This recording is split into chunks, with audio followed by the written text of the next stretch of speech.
obviously got the flack for it. It's a great point, obviously, to come here and take a point. Is a real feather in your cap away from home. Yeah, brilliant. We need to pick up on our away form, I felt, and I thought the boys, I thought we dug in deep, we believed, and it was unlucky. Went 1-0 down at half time, which I don't think we deserved. We kept our heads up, and we come out second half, played some stuff, and I felt, we deserved a point in it. Are you clear? So that's Jimmy Bullard talking about a good point for Hull yesterday at Manchester City and the celebration that was taking the mickey out of his manager.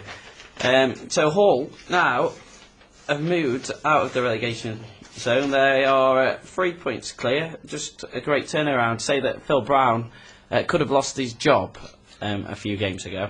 Yeah, I think you've got to give credit to the manager and credit to the players. I think the players are playing with a lot more confidence now than they were a few weeks ago, and I honestly believe it's not a one-man team, but the former Jimmy Bullard had his teammates saying that. I think the home victory 2-1 against Stoke, I think the winner, the way it fell to Van Gogh Hesselink, has just given them confidence, and they've kicked on from there, really. And Manchester City, Mark Hughes under pressure now. They are 7th in the table on 22 points, only 3 points off 4th place, so still in the running for a Champions League spot. There are talks, though, that he could be losing his job. What do you think, Ed? Yeah, it's a similar situation to Liverpool, though, when they're winning games but not really going anywhere. I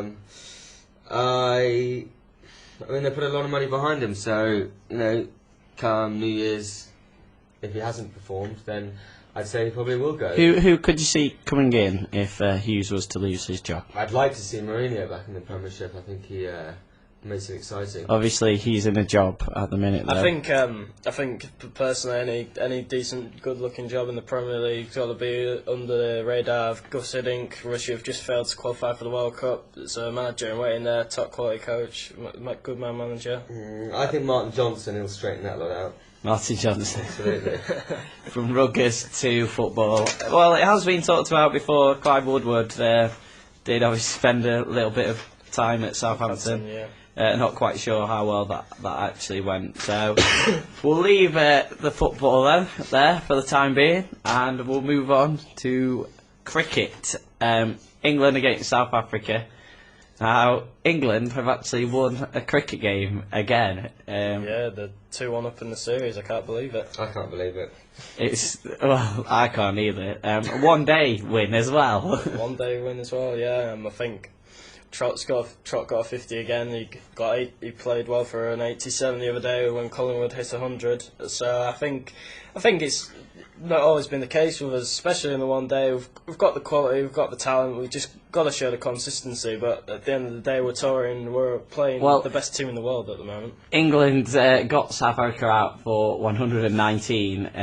Anderson, the main man behind that attack. Yes. It just shows how important he is to the England team when he bowls well. Yeah, I think him and Broadboard on an excellent line. Some explosive stuff from Anderson. The batsman couldn't handle him. Yeah, I mean, getting South Africa out for 119 in South Africa as well, that's no mean feat. His best wicket was their best player as well, Captain Graham Smith, was a beauty. And you mentioned Trott there a minute ago. A lot of controversy of him coming into the cricket side at the end of the Ashes series, but he's done extremely well since he's been given an England shirt. He's turning into he's getting Collingwood's name Mr. Reliable. He seems to be coming up with knocks all over the place. No matter where he is in the order, he's opening at the moment. But as you said, in the Ashes, he came in at 6 and he's single-handedly won the game and consequently the series. And there's one match to come in the series. Ed, do you think that England can hold on to this lead? Well, I was so surprised by the recent victories of England over South Africa because I didn't actually tune in to watch. So I will be tuning in on Sky Sports to catch this third game. And based on their form and what I've heard and not seen, I feel that England should, they'll do it. Go on, boys. Okay, yeah, let's hope they can. They are playing well at the minute, and to get a one-day series win will be, well, amazing, really, because they just don't happen. They just don't happen, and this is against the best one-day side in the world at the moment. Yeah, exactly. This is sportscast. So let's move on to the tennis now. The ATP Tour Finals at the O2. Great event. I watched quite a bit of this, and though there was a bit of a debacle when Andy Murray nearly went out because they couldn't work out who had gone through between him and Del Potro. Worked out being a great event. Did you watch the final on Sunday?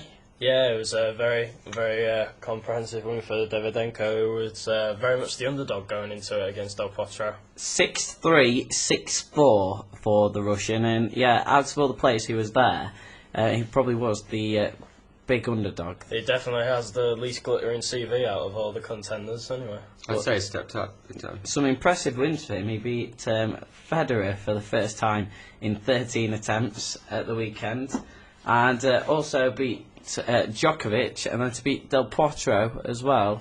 Some great results there. Yeah, I mean, you've got to bear in mind that also physically that's a lot to do, isn't it? That's a lot of tennis, you know. I think that was one of the main debates going into this tournament. Obviously, the top 4 players have played a lot more games than some of the others. Davydenko there, maybe not played as much as Federer, Murray, especially Djokovic coming into this tournament, and that could have been one of the main reasons. Of course, it's a different surface as well. The ball tends to sit up, which means you don't have to run around as much, but you're still, you're playing the best in the world. You've got to beat your top. Yeah, exactly. So that is the tennis covered. So now it's time for a little bit of fun, just to finish us off. It's my attendance game, so I hope you're ready. You probably need a pen, a bit of paper each. Okay, let's do this. Okay, like this. Right. Basically, 3 attendances, and the closest to each attendance wins the points, and the winner obviously takes a 1-0 lead in the series. So, your first attendance, gentleman, is Bristol City against Sheffield United. Ooh. How many do you think were there? Sheffield United. And there's no home away. Well, this was at Bristol. Okay, that's up the road from me. The team that I say first are at home. Okay. You write yours first, Chris. That's a good lad. Right, next attendance, Newcastle United at home to Swansea. Newcastle always get quite a decent attendance. Thinker.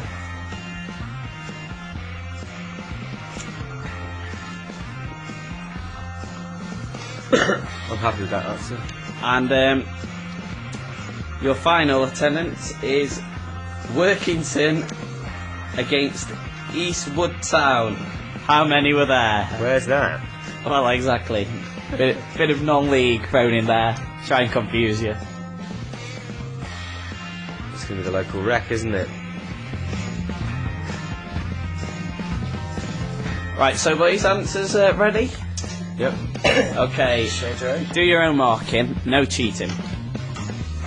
So the first game, Bristol against Sheffield United, there were 14,637. What did you two both put down? I put 26,000. I put 18,500. So the point goes to Chris, who is 1-0 up.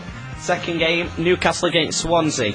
The attendance was 42,616. What did you both get? I went with 39,000. How much? 39,000. 39. 65,000. So again, Chris takes the point. So he wins today's attendance game. We'll just have a look at the final attendance, although this is irrelevant. Workington against Eastwood Town. There were 296 people at this game. I was nowhere near that. I put 2,000. I put 420. Thrilling contest from the Blue Square North Division. So there we go. Chris takes it by 3 points to 0. The attendance game will be back next week if we're back. we might be. We might not. Attend. Maybe you'll be able to get involved as well. That was Sportscast. Thank you for joining me, boys. It's been a pleasure. Good pleasure, Joey. Maybe see you next week. This is Sportscast.